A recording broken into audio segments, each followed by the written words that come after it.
Bienvenue dans le goût du savoir. Si tu aimes la vidéo, like et abonne-toi. Alors, notre ami Manon, que voici, que voilà, qui va nous raconter un petit peu comment préparer un cadeau pour la fête des mères qui vaut le détour.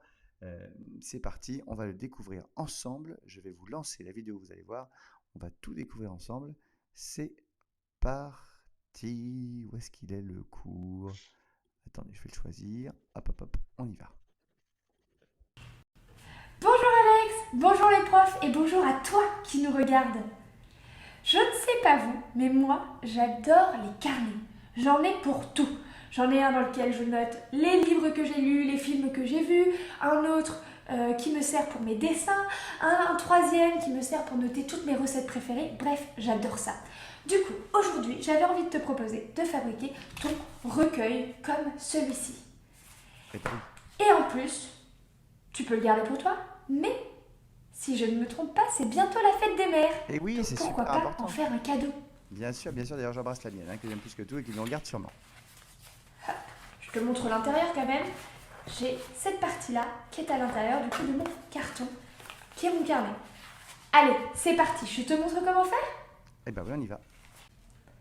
Pour ce bricolage, tu auras besoin d'un grand carton, comme j'ai ici. Hop, tu vois, il est quand même assez grand. D'une feuille de dessin cartonnée. Il va falloir que tu collectes une vingtaine de feuilles de brouillon utilisées que d'un côté, comme celle-ci.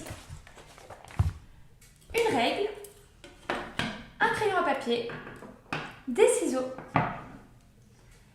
de la ficelle,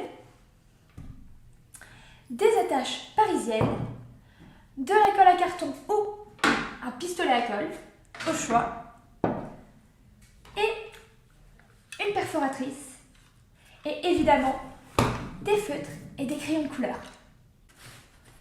Commence par faire la couverture en carton.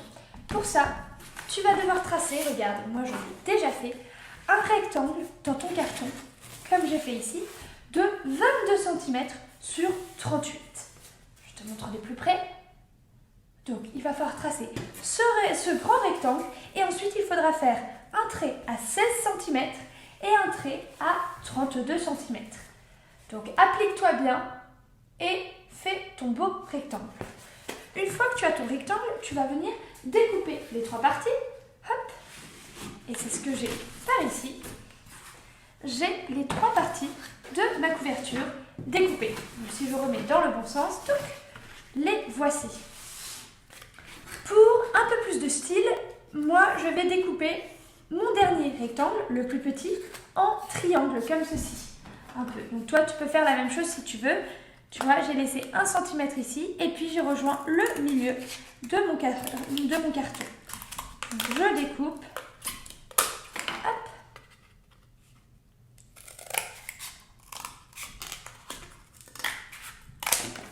Et voilà, comme ça j'ai mes trois parties. Mais oui, ça va cartonner Alex, tu vas voir. Une fois que j'ai fait ça, je vais créer ces parties-là, les parties blanches que tu vois, pour assembler mes morceaux. Pour ça, je mets de côté mes trois morceaux, hop, et je vais prendre ma feuille de papier à dessin, donc un peu épaisse. Je vais tracer, pareil, encore une fois, je t'ai préparé mes petites mesures. Donc, je vais tracer un rectangle, deux rectangles d'ailleurs, de 22 cm par 5,5 cm. Je te montre aussi à l'autre caméra pour que tu vois bien. Donc j'ai fait un rectangle de 22 cm par 5,5 et j'ai refait exactement le même à côté. Et dans ces rectangles, j'ai tracé, comme tu le vois ici, en petits pointillés, de droite également, à 2 cm chacune, de mes bords noirs. Voilà. Donc ça c'est important, il faut avoir les bonnes mesures. Une fois que j'ai bien tracé comme ceci, je vais les découper. Hop. Donc j'ai mes deux bandes et je vais également garder cette partie-ci. Cette partie-ci parce que tu vas voir, on va s'en servir. Donc mes deux bandes et je garde la partie, le rectangle ici qui me reste où je n'ai rien tracé. Hop. Donc j'ai toutes mes parties. Viens plier sur les traits en pointillés que tu as fait. viens plier ton papier. Hop.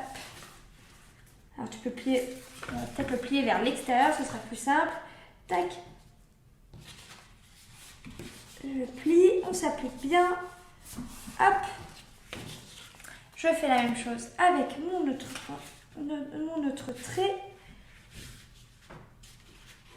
Tac. Voilà. Donc, je vais le replier à nouveau dans l'autre sens, comme ça on ne verra pas les traits au crayon de l'extérieur. Hop. Donc, je me retrouve avec un petit tube comme ça un peu. Voilà. Je fais la même chose avec l'autre.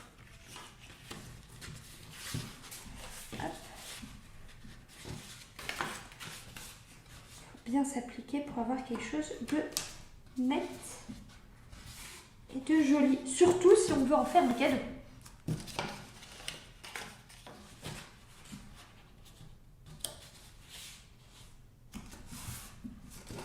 Hop. Je replie dans l'autre sens à nouveau pour cacher mes traits. Tac. Ok. Donc on va commencer avec ces deux là. Celui-ci, ce dernier rectangle, on va le laisser de côté pour l'instant.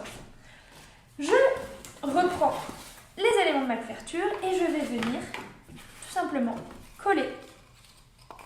Voilà ce qui va se passer. En fait, je vais venir coller chacun de mes pans comme ceci en fait, sur un des bords. Donc, je mets de la colle. Tu peux utiliser de la colle blanche si tu veux à la maison. Hop. Donc, je mets un petit point de colle là, un petit point de colle là. Je n'ai pas besoin d'en mettre beaucoup, puisque la colle chaude, ça colle très très bien.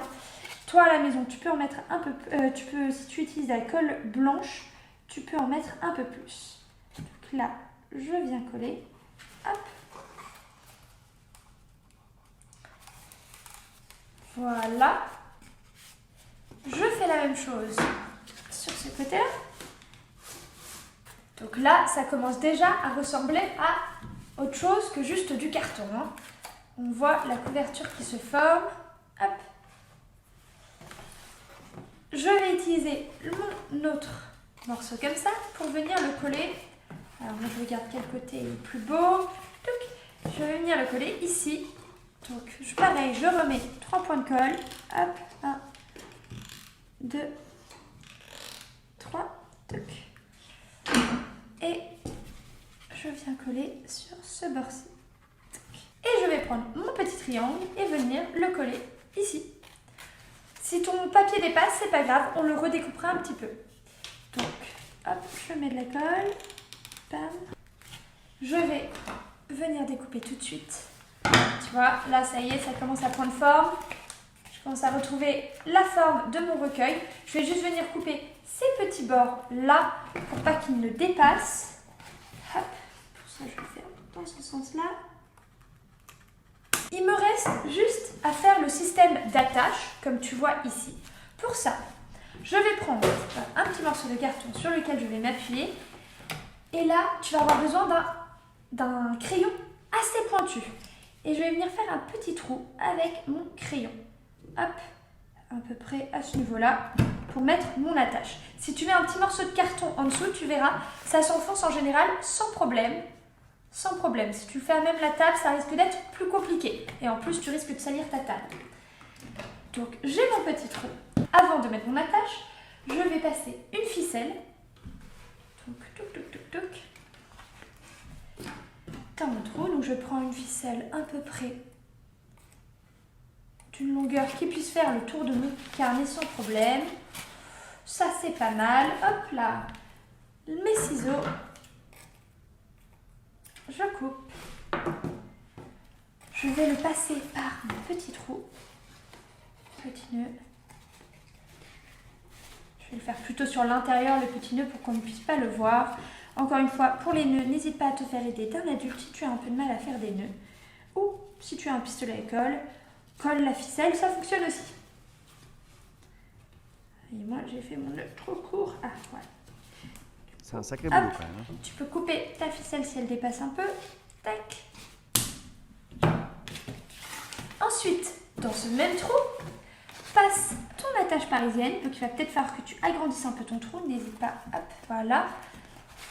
L'attache parisienne, je te rappelle, c'est c'est ce genre de petit clou qui a deux petites jambes que tu peux écarter comme ça pour qu'elle reste coincée mais qu'elle puisse tourner. Ça permet de tourner. Mais ici, on va l'utiliser surtout comme attache, donc on n'a pas besoin qu'elle tourne.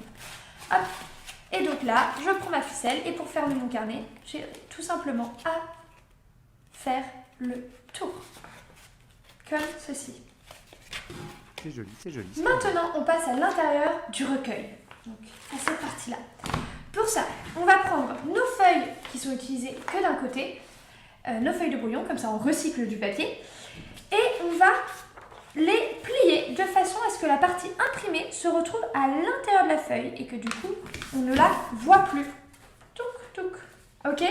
Donc tu plies une vingtaine de feuilles comme ça, touc, comme j'ai fait ici, et il va falloir les perforer à l'aide de la perforatrice. Tac, tac. Une fois que c'est perforé, soit tu as de la chance et tu as des attaches parisiennes assez grosses qui se mettent sans passer à travers le trou, parce que parfois les perforatrices font des trous un peu grands et les attaches passent à travers. Donc soit comme moi, ça fonctionne, soit sinon, tu peux utiliser la partie qui nous restait. Hop, vous vous souvenez, le petit rectangle que je t'avais dit de garder, le voici. Tu peux l'utiliser pour venir tout simplement coller, comme on a fait un peu sur la technique ici, coller sur la première page et la dernière page, et à l'aide d'une pointe de crayon, percer au niveau des trous des plus petits trous. Donc là, n'utilise pas la perforatrice pour faire ces trous-là, mais une pointe de crayon pour faire des trous plus petits qui permettront d'empêcher l'attache parisienne de transpercer toutes les feuilles et de ne pas les tenir ensemble. Donc l'avantage des attaches parisiennes, c'est que c'est un carnet rechargeable. Et oui, il te suffira d'ouvrir les attaches pour pouvoir rajouter des feuilles si tu le souhaites. Maintenant, il me reste à mettre du coup mon petit carnet dans mon recueil. Hop. Voilà, je le referme et je peux m'amuser à le décorer si je le souhaite. Par exemple, si c'est pour la fête des mères, pourquoi pas mettre, moi j'ai envie de lui offrir un carnet de recettes. On écrit des petits messages. C'est très chouette. En tout cas, ça donne envie de le faire. De la meilleure des mamans. Et voilà. Et je peux m'amuser à le décorer, etc. avant de lui offrir. C'est parfait. Merci Manon. À bientôt!